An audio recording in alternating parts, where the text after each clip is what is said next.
ശബരിമല തന്ത്രി അറസ്റ്റ് ചെയ്യപ്പെട്ടത് കേരളത്തിൽ ഇപ്പോൾ ചൂടേറിയ മത രാഷ്ട്രീയ വിഷയമായിരിക്കുന്നു. ഇത് കേരളത്തിലെ മതത്തിന്റെയും രാഷ്ട്രീയത്തിന്റെയും ജീർണത ഒരേപോലെ വ്യക്തമാക്കുന്നതാണ്. ഹിന്ദുമതത്തിന്റെ ജീർണതയുടെ വികൃത മുഖം വെളിവാക്കുന്നതാണ് ചെറുകോൽപ്പുഴ ഹിന്ദുമത കൺവെൻഷൻ തന്ത്രിയുടെ അറസ്റ്റിൽ പ്രതിഷേധിച്ച് പ്രമേയം പാസാക്കിയത്. അവർക്ക് ശബരിമലയേക്കാൾ പ്രാധാന്യം തന്ത്രിക്ക്. അതേപോലെ കോൺഗ്രസും BJPയും ഭൂരിപക്ഷ വോട്ട് നോക്കി തന്ത്രിയുടെ അറസ്റ്റ് സർക്കാരിനെതിരെ ഉപയോഗിക്കുന്നു. അതുവഴി ഫലത്തിൽ തന്ത്രി പരിശുദ്ധനായി പ്രഖ്യാപിക്കപ്പെടുന്നു. ഒരു സംശയം വേണ്ട, ശബരിമലയിലെ സ്വർണ്ണക്കൊള്ളയിൽ തന്ത്രിക്ക് ധാർമ്മികമായ ഉത്തരവാദിത്വമുണ്ട്.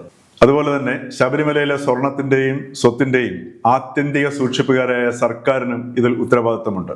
കൊള്ള നടന്ന കാലത്തെ ദേവസ്വം മന്ത്രിയായിരുന്ന കടകംപള്ളി സുരേന്ദ്രൻ ചോദ്യം ചെയ്യപ്പെട്ടുവെങ്കിലും എന്തുകൊണ്ട് അറസ്റ്റ് ചെയ്യപ്പെട്ടില്ല എന്നത് സുപ്രധാനമായ ചോദ്യം തന്നെയാണ്. സർക്കാരിന്റെ അറിവും ഒത്താശയുമില്ലാതെ ഇത്തരമൊരു കൊള്ള നടക്കില്ല എന്നുള്ളത് ശരാശരി മലയാളിയുടെ തിരിച്ചറിവാണ്.